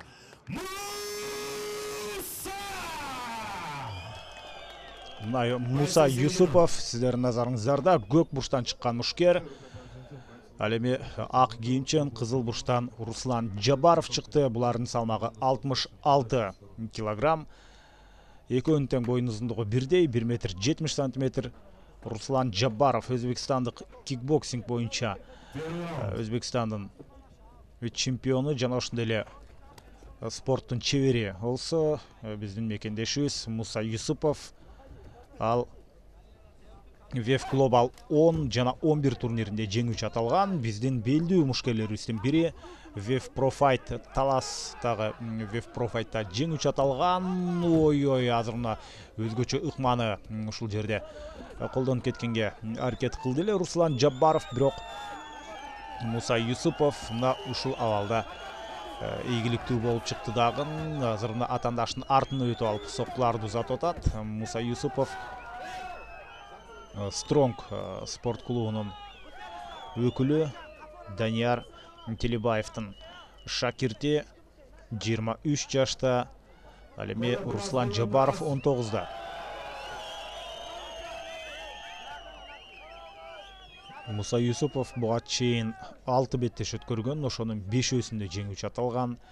Эркин күрөш боюнча спорттун чебери, ММА боюнча спорттун чебери, VF Selection, Global, Pro Fight, ошол VF'тин дээрлик бардык турнирлеринде жеңүүчү аталып жүргөн белдүү мушкерлерибиздин бири Муса Юсупов. Мына азыр деле ыңгайлуу позицияны ээлеп турат. Атаандаштын арты жагынан да кармап алган. Руслан Жабаров болсо эми Муса Юсуповдун бутун тартып кеткенге аракет кылууда. Жана акырындап мына аракет кылып олтуруп эми Муса Юсуповду жерге жыгып алды. Руслан Жаббаров Декхон Батча спорт клубунан буга чейин бир рет октагонго кирген жана ошондо жеңүү жаталган. Кикбоксинг боюнча спорттун чебери болгондуктан мына ушул туруп беттешти өткөрүүдө албетте Муса Юсупов абайлашы керек. Ал эми партерде өзүн өтө ишенимдүү сезет Муса Юсупов. Себеби эркин күрөш боюнча спорттун чебери. Мына кайрадан жерге жыгып алганга аракет кылды эле Руслан Жаббаров, бирок бул жерде да Муса Юсупов өзүн жакшы ишенимдүү сактап кала алды. Кадимкидей бутка кирип турат. Мына ушул жерден эми бул жерден атаандашын жерге жыгытып кетиш керек. Муса Юсупов бутка кирип турат. Жана ары айланып, бери айланып олтуруп, өзгөчө мына таң калыштуу көрүнүш. Баары бир жыйынтыгында Муса Юсупов бул жерде дагы ийгиликтүү болуп чыкты. Муунтуп кеткенге болгону артындагы мына ушул тор гана тоскоолду кылып калды. Ошондуктан ал мүмкүнчүлүктөн Руслан Жаббаров, өзбекстандык мушкер, колдонуп кетти. Муса Юсупов 23-тө, Руслан Жаббаров 19-та, андыктан экөөнүн ортосунда 4 жаш айырма бар. Жана эки тарап тең пассивдүү болуп калды. Ошондуктан Мирбек Буларкиев азыр буларды ордунан туруп, мына ушул туруу абалында беттешти улантуусун буйрду.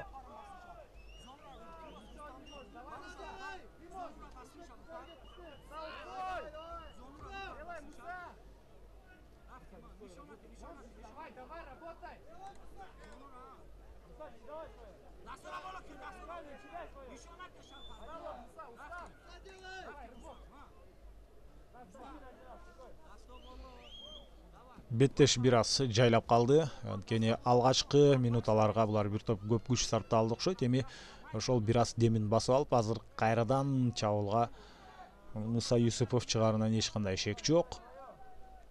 Болгону ушул 50 секундадай биринчи раундтагы ага жетишет болду экен. Ушул кыска убакыттын ичинде беттештин тагдырын чечип кетпесе, анда албетте биз экинчи раундту көрүп калышыбыз толук ыктымал. Бир лоу кикти аткарды дагы, кайрадан атаандашын тегеренип айлана баштады. Кирип баруу өтө кооптуу, себеби кикбоксингдин өкүлү болгондуктан киргенде дагы абайлап кирип барыш керек. Муса Юсупов кайрадан эле бутка жабышты. Жана азыр өзү аркылуу ашырып туруп атаандашын жерге жаткыргысы келип атат. Ал иш жүзүнө канчалык ашат болду экен. Азыр тескерисинче Муса Юсупов ыңгайсыз абалда калды. Биринчи раунд аягына чыкты. Азыр жакшылап секунданттары менен кеңешип алып, эми экинчи бөлүктө Муса Юсупов өзүн бир аз активдүүрөөк алып жүрүшү керек.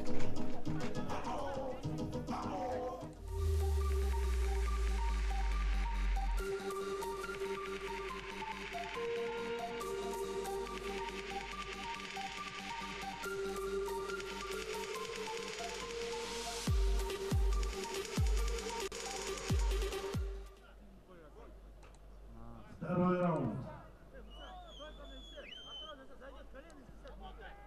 Экинчи раунд башталды. Жана ушул Муса Юсуповдун эми экинчи раундга өзүнүн жакшы бир идеясы бар болду экен. Кандайдыр бир идея болбосо, албетте ийгилик жаратуу кыйынга турчудай болуп турат. Анткени Руслан Жаббаров дээрлик алсыз жагы жок мушкерлердин бири. Азыр колун кайрып кеткенге аз жерде мүмкүнчүлүк ала албай калды. Руслан Жаббаров жакшы эле чабуулга чыккан, бирок Муса Юсупов ал абалды жакшылап сезди дагы, мына колун тартып кеткенге жетишти. Бул өзгөчө алкоого ала турган нерсе деп айтсак болот. Себеби тажрыйбасына таянып гана бул абалдан кутулбаса, азыр Руслан Жаббаров жеңишти камсыз кылып кетмек. өзүнүн чыныгы мүнөзүн көрсөтүшү керек деп айтып атат бул тажикстандык мушкер. Руслан Жабаров. Жабаровдун машыктыруучусу өзүнүн мүнөзүн да ага көрсөттү деп атат. Өзүнүн ким экенин көрсөттү. Бул албетте спортто кадимкидей мотивация берүү үчүн боло турган айтыла турган сөздөрдүн бири. Эгерде деңгээли жагынан эки мушкер дээрлик бирдей болуп кала турган болсо, ушул кайсыл мушкердин мүнөзү катаал болсо, албетте ошол мушкер ийгиликке жетип кетет. Мындай учурлар өтө көп. Ким көбүрөөк жеңишке жетүүнү кааласа, мына ошол мушкер жеңишке жетет деген учурлар дагы бар. Албетте эгерде деңгээли дээрлик бирдей болсо, азыр мына колун кайрадан кайруу аракеттери көрүлүүдө. Мирбек Буларкиев бул ракурстан тосуп калды дагы, кимисинин колун кимиси кайрыган атат. Азыр болсо мына Муса Юсупов Руслан Жабаровдун колун тартып кеткенге аракет кылып атат. Эгерде колун мына ушул арт жагына өткөрүп ала турган болсо, анда жеңиш албетте Муса Юсупов тарапка болмок. Мына дагы деле колун кармап турат. Ийгилик жарата алат болду экен. Мына кайрыган канчалык аягына чейин күтүп туралы. Өзү жерде жатканына карабастан, мына Руслан Жабаровдун колун кайрып бара жаткан учуру. Мына күтүү менен гана биз туруп калдык дагы. Ыкма таң калыштуу. Ыкма мына өзүнүн так аткарылбай жатабы. Тажикстандык мына акырындап, кечиресиздер, Өзбекстандык акырындап ары жакты көздөй мына оодарылып атат. Мына ушул оодарылганы ага же пайда алып келет, албетте, же тескерисинче абалдан кутулуп кетти. Азамат мына Руслан Жабаров ошентип аз жерден жеңилип калайын деп, бирок абалдан кутулду дагы. Эми өзүнүн тескерисинче активдүүлүгүн жүргүзгөн атат. Азыр тизеси менен бетине соккузатып алды окшойт.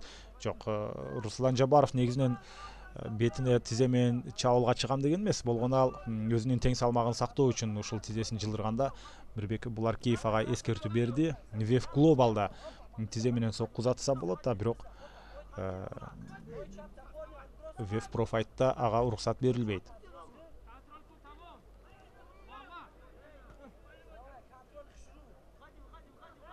Экинчи раундтагы акырындап соңуна жакындап келе жатат. Активдүүлүк жок, андыктан кайрадан беттештүү туруп өткөрүү керек болот. Экөө тең кадимкидей тердеп чыкты. Беттештин чындап кызуусуна кирди деп айтсак болот. Эки мушкер тең жана тажикстандык Руслан Жабаров көбүрөөк чарчаган сыяктуу. Кайрадан бутка кирип келди. Муса Юсуповдун негизи ушул анын ишенген тарабы дал ушул партерде деп айтсак болот. Кирип келип, атаандаштын бутуна, белине кирип келип ийгилик жаратуу. Бирок азыр тескерисинче өзү мына ушул партерде ыңгайсыз абалга түшүп калды. Руслан Жабаров азыр бет талаштыра, соккуларды мүмкүнчүлүк болору менен узатып атат.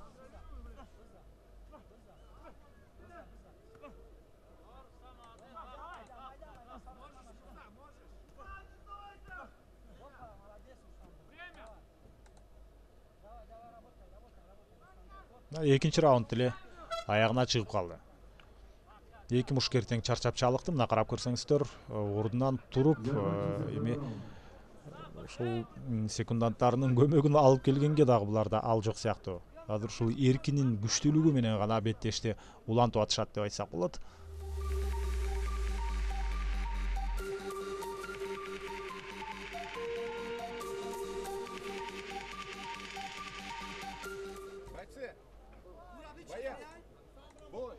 Третий раунд.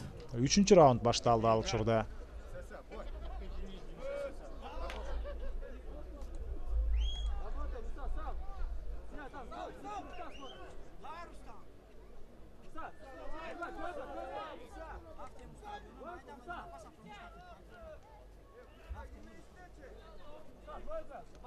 Эми үчүнчү бөлүктө мүмкүн кайсы мушкердин физикалык абалы мыкты болсо дал ошол мушкерге ийгилик жылмайып калабы же булардын беттешти өткөрүү манерасына карай турган болсок, эми калыстар тобу чечим чыгарып калышы дагы толук ыктымал.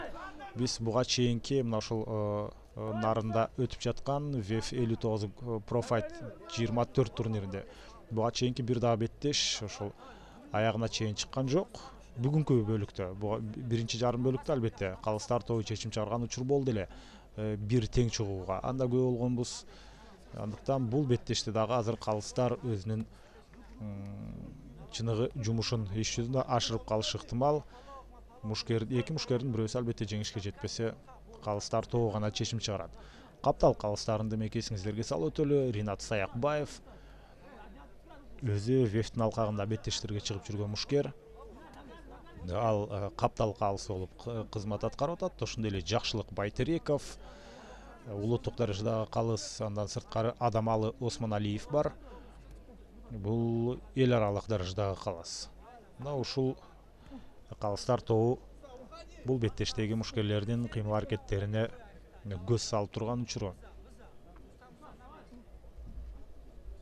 Партерде өтө көп убакыт өткөрүп, жана ошол эле учурда партерде жүргөн учурда булар ушундай кубаттуу соккуларды ишке ашыра албай жатат. Ошондуктан биз акыркы 3-чү раунддун аягына чейинки беттешти көрчүдөй болуп атабыз. Менин оюмча бардык нерсе ошол нерсеге бара жатат. Эсиңиздерге салып коелу, бул 5 мүнөттөн 3 раунд гана боло турган беттеш. Эгерде титулдук чемпиондук куруу үчүн болгон таймаш болсо, анда 5 мүнөткө чейин, 5 раундга чейин. Ал эми беделди көтөрүүчү таймаштар 3 раундтан ашпайт. Бул бир эле VF эмес, ошол эле UFC'де, ошол эле M1 же болбосо One FC, ушул ири Bellator'да алалы, ири турнирлердин баарында ушул 3 раунд гана беттеш өтөт, эгерде чемпиондук куруу үчүн болбосо.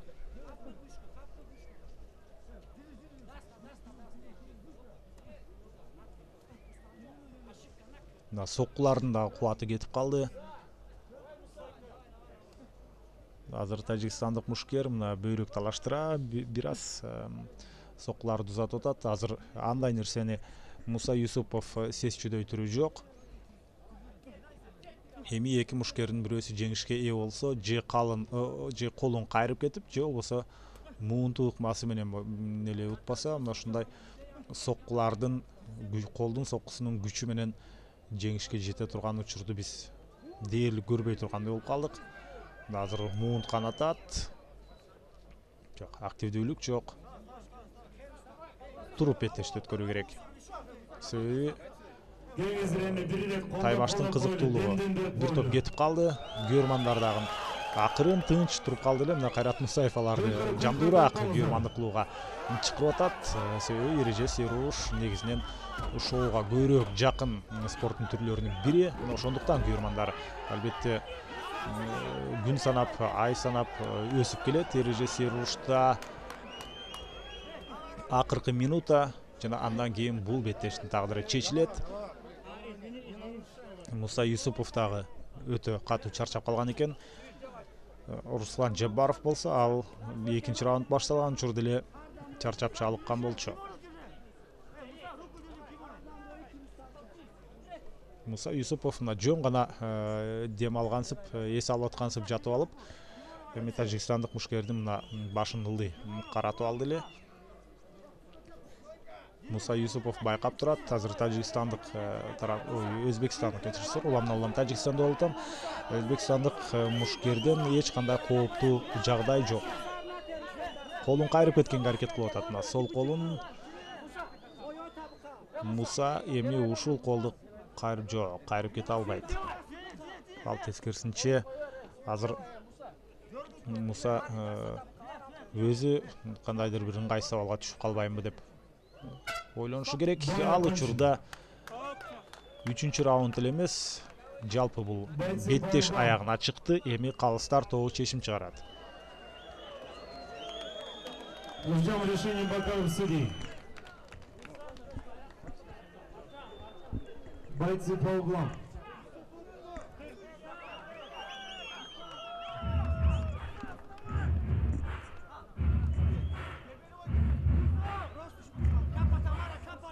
калыстар тобунун чечимин күтөбүз.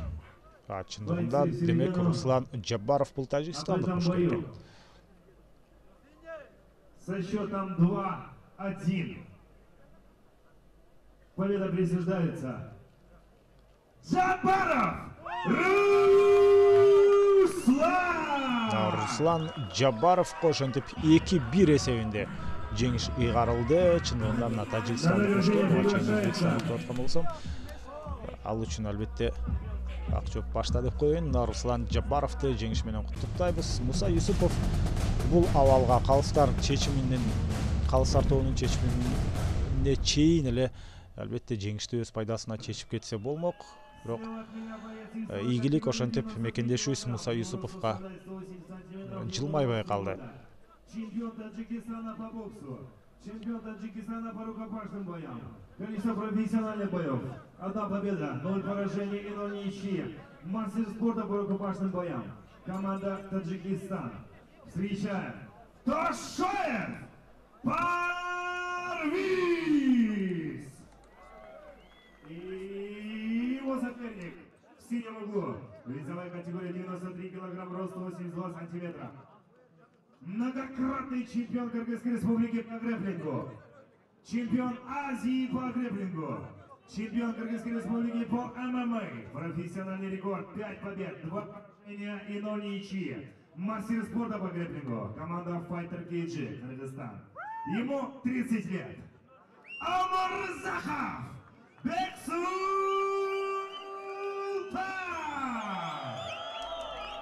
Бойцы в середину. Бексултан Өмүрзаков сиздердин назарыңыздарда. Кыргыз Республикасынын грэпплинг боюнча бир нече жолку чемпиону. Грэпплинг боюнча Азиянын чемпиону жана ММА боюнча Кыргыз Республикасынын чемпиону. Мына көк бурчтан чыккан кара кийимчен ал биздин мекендешибиз. Ал эми кызыл мына мээлейинде кызыл байламта менен жүргөн ал тажикстандык Парвиз Тошоев. Ал Тажикстандын бокс боюнча чемпиону, кармаш урушу боюнча чемпиону. Жана азыр мына биздин мекендешибиз беттеш башталганда эле активдүүлүгүн көрсөтүп баштады дагы. Кадимкидей мына жерге жыгып, азыр ушул жерден ийгилик жаратуу аракетин көрөбү. Моюнун алдырып койбосо эле болгону. Fighter KG спорт клубунда машыккан Бексултан Өмүрзаков буга чейин 7 ирет беттешке чыгып, 5-өсүндө жеңүү жаталган, 2 ирет жеңилүү ызасын тарткан.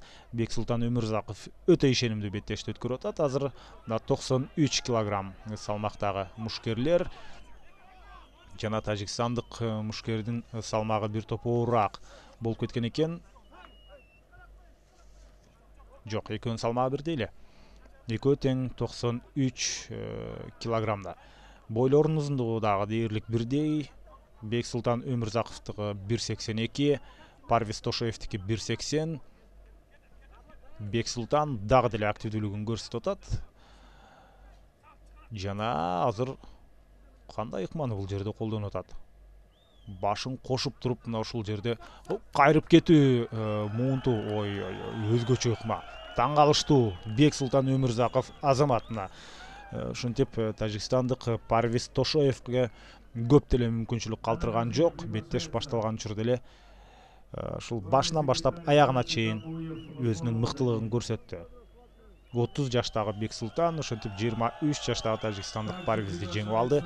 Кыргызстандын желегин татыктуу желбиретип турган учуру биздин мекендешибиз Бексултан Өмүрзаков. Об этом бою бойцы средина. Об этом бою в первом раунде за 1 минуту 20 секунд болевым приемом победу одержал Өмүрзаков Бексултан.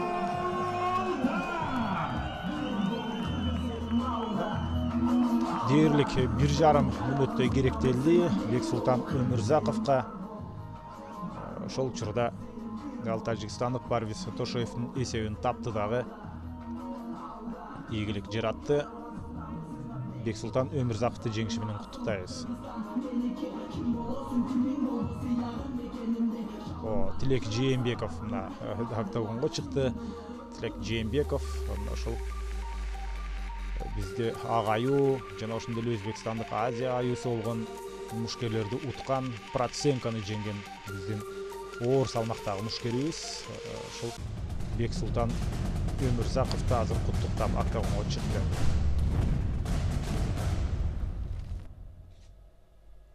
Ну что ж, уважаемые дамы и господа, перед вами супербой, и этот бой требует ваших супер аплодисментов.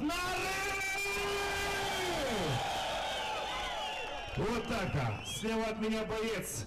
Его вес составляет ровно 100 килограмм. Рост 108 сантиметров. Чемпион Узбекистана по кикбоксингу. Мастер спорта по ММА. Команда Ахмат, Узбекистан. Профессиональный рекорд. 1 победа, 0 поражений и 0 ничьи. Ему 22 года. Встречаем Абдукамилов Лазизбек. И его соперник в синем углу. Весовая категория 93 килограмма, его вес составляет 92 килограмма. Рост 196 сантиметров. Чемпион Азии по грэпплингу, чемпион Азии по манкартиону, чемпион Кыргызской республики по боевому самбо, профессиональный рекорд, 4 победы, 2 поражения и 0 ничьи. Мастер спорта по ММА, команда Fighter KG, Нарын, тренер Чекиров Кенжебек, ему 25 лет. Садырбекулу!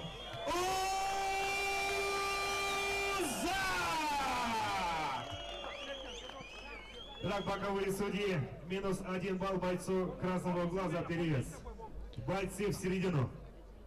Лазизбек Абду Камилов бул өзбекстандык мушкер, ошентип анын салмагы 93 килограммдан көп болуп кеткендиктен, демек 1 упай алынды. 1 упай деген бул дээрлик 1 раундту атаандашына алдырып ийди дегенди билдирет.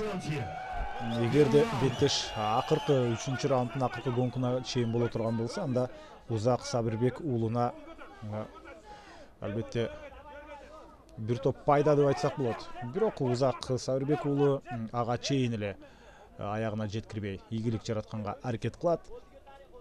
Fighter KG спорт клубунда Кенжебек Чекировдун кол астында машыккан Узак Садырбек уулу 25 жашта. Ал ак кийимчен көк бурчтан чыккан биздин мекендешибиз.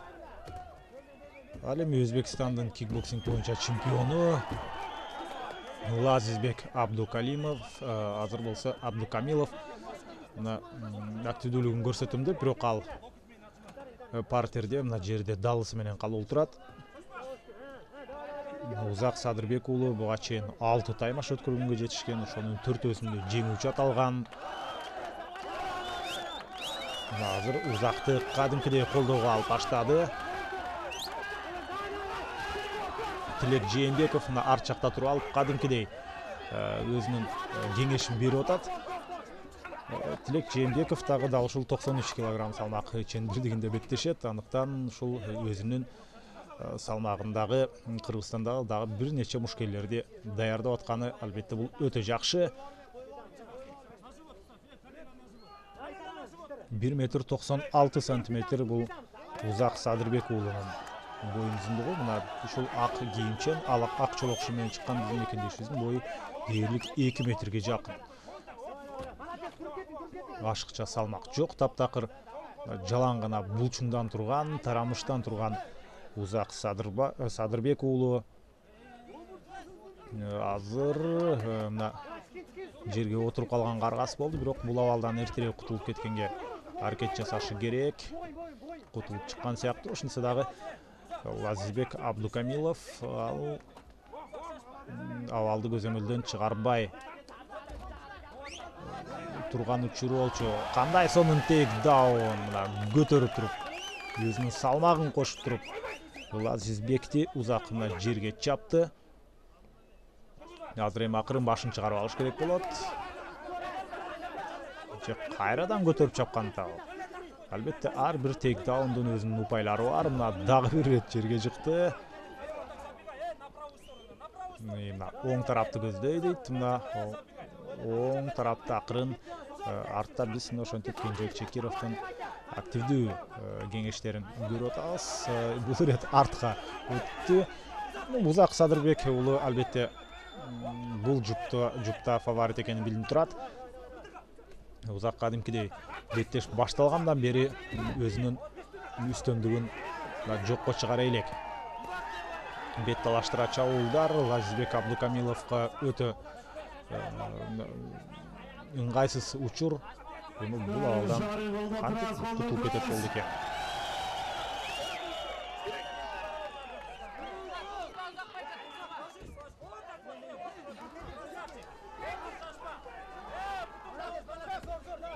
Биринчи раунд соңуна жакындап келе жатат. Жана ушул убактысынан эрте беттешти бүткөнгө мүмкүнчүлүк болду экен. Бутун кайрыганга аракет жасады эле. Ошол эле учурда Лазизбек дагы бут кайрыганга өттү.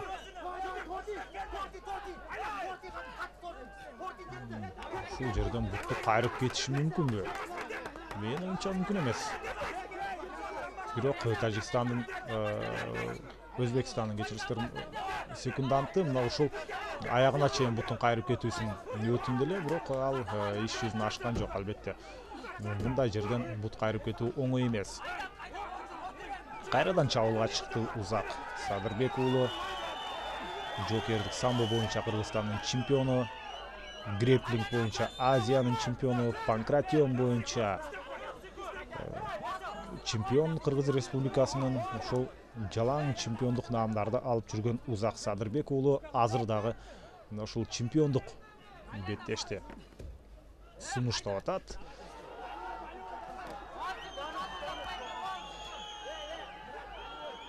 Толугу менен биринчи раунд биздин жердешибиз Узак Садырбек уулунун пайдасында деп айтсак болот. Эгер деле ушул 10 секунд ичинде бир нерсе өзгөрүп кетпесе, жок, мына биринчи раунд дээрлик соңуна чыкты.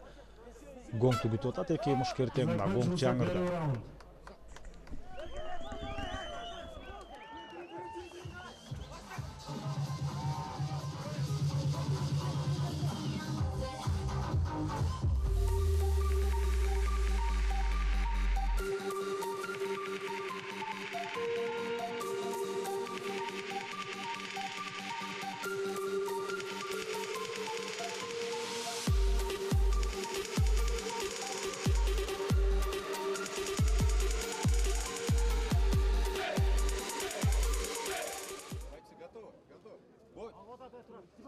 Второй раунд. VF 59 Profight 24 турнириндеги эң негизги беттештердин бири 93 кг салмак чембирдигинде Узак Садырбек уулу жана Лазизбек Абдукамиловдун ортосунда болуп атат. Ой, азыр кандай мына сонун соккулар иш жүзүнө ашууда. Узак Садырбек уулу толугу менен үстөмдүктө өз тарабына оодарды. Эми азыр сериялуу соккуларды күтөбүз. Мына бет талаштыра чабуул, үстөккө босток, калыс даяр турат. Керек учурда беттеш токтото калганга, анткени бир ашыкча сокко өтүп кетсе деле мушкерге түздөн түз кийин ден соолугуна таасир бериши ыктымал. Кара куш мээге сокконго болбойт, ошондуктан арт тараптан сокку узаткан жок дагы Узак Садырбек уулу. Ошентип мына бул беттеште ийгилик жаратты Лазизбек Абдукамилов. Экинчи раунддун алгачкы секундаларында эле ошентип бекендешибизге туруштук бере алган жок.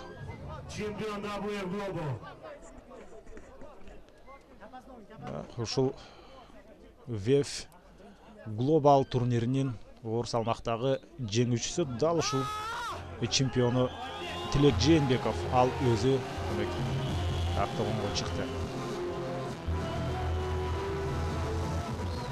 Узак Садырбек уулу азамат дээрлик алсыз жагы жок мушкер экенин далилдеди. Келечегине көп нерсени күтсөк болот. Бул мушкерден болгон 25 жашта экенин эске ала турган болсок, албетте алдыда далай ийгиликтер ушул Узак Садырбек уулуну күтүп турат десек болчудай.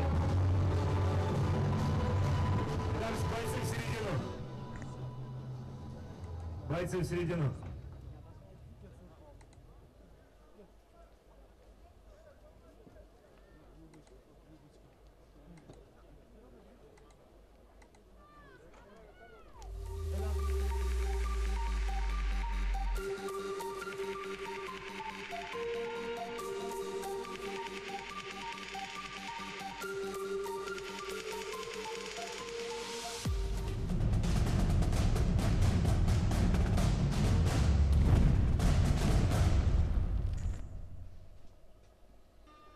Перед вами главный бой этого вечера.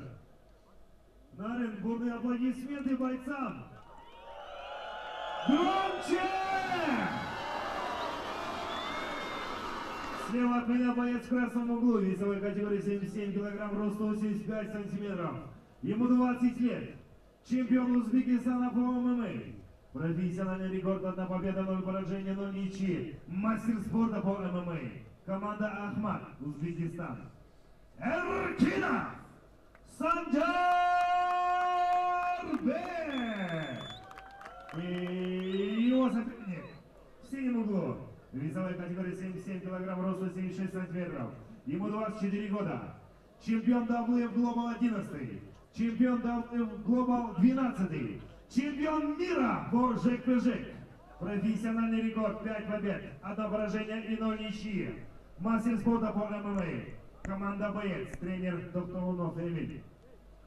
Балтабаев Нурғазы!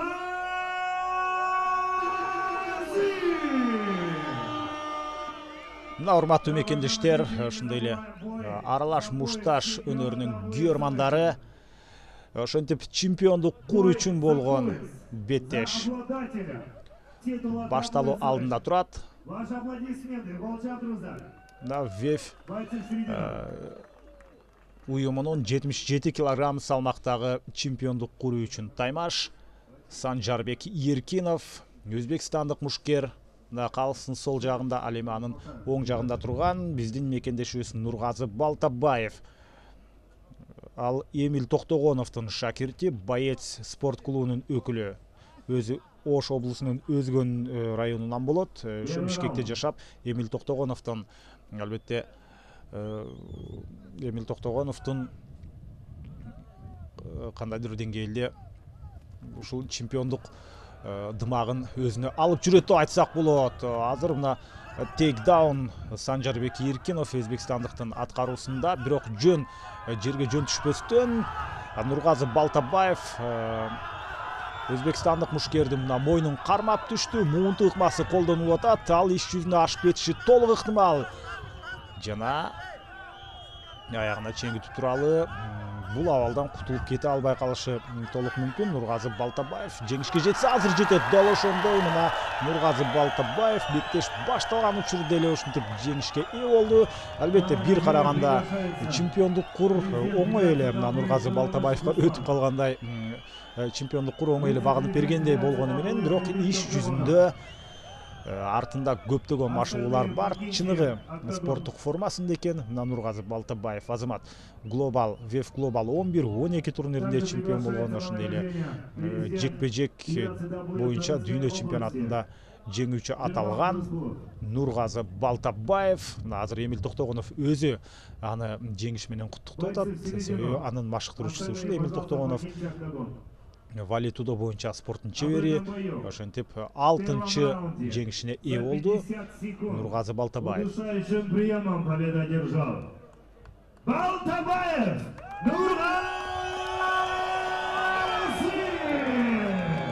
Нурғазы Балтабаев ошентип чемпиондук курду Нарын шаарынан тагынып кете турган болду. Өзбекстандык мушкердин дагы колун көтөрүп атат. Ал жөн жерден эмес. Негизинен Санжарбек Еркинов дагы мыкты мушкер болчу.